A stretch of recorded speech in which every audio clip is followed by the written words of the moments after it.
It's what Ontario parents have been talking about for weeks now. Will the schools definitely be reopening in September? So far, they haven't got any formal word on it. And what are the rules going to be? What will the protocols be that are in place? So many parents are saying enough already. Vaccination rates, they are rising. The majority of Canadians have their vaccines. COVID cases are crashing all across the country. We want the kids to return to normal. Well, I've got good news for you. Sick Kids researchers have authored a report that's been released by the Ontario Science Table, the body that the Ford government typically takes its advice from. And this report says absolutely, schools definitely must reopen in the fall, and they cannot be closed again as a COVID-19 mitigation measure. They look at all of the good news with the vaccination rate uptakes and the fact that the cases are crashing, and they say we got to use this information to make smarter choices. But they don't just say schools must be opened and must stay open.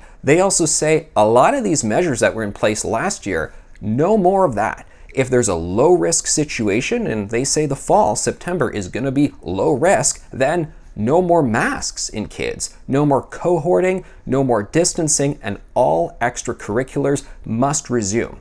Only when you get into the medium and high risk scenario, so they're talking about a situation where ICU rates of COVID-19 flare up again, they return and so forth, then you can talk about scaling back certain things, maybe bringing in some indoor masking and also taking some of those extracurricular activities, bringing them outdoors and so forth, only then. But they're not saying you would even close the schools in that situation. So good news for parents to see that the attitude around schools is definitely shifting, and they consider it no longer acceptable to talk about school closures and to, quite frankly, scapegoat our kids for a lot of this that, well, it really hasn't had much to do with them, because thankfully, as this report notes, kids do not actually get affected by coronavirus all that seriously, and this idea that kids are the silent super spreaders of this illness, well, that's always been a bit of a myth. It's never been proven to be true.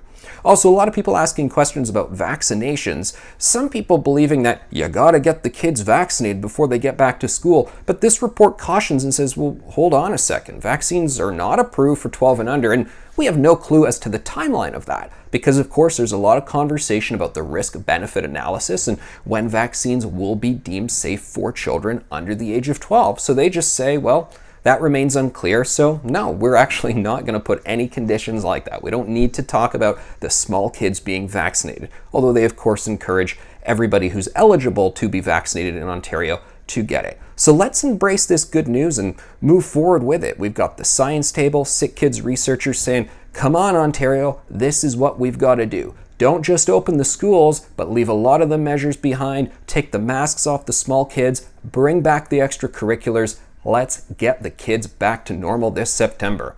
And that's something I hope all Ontario parents and students can get behind.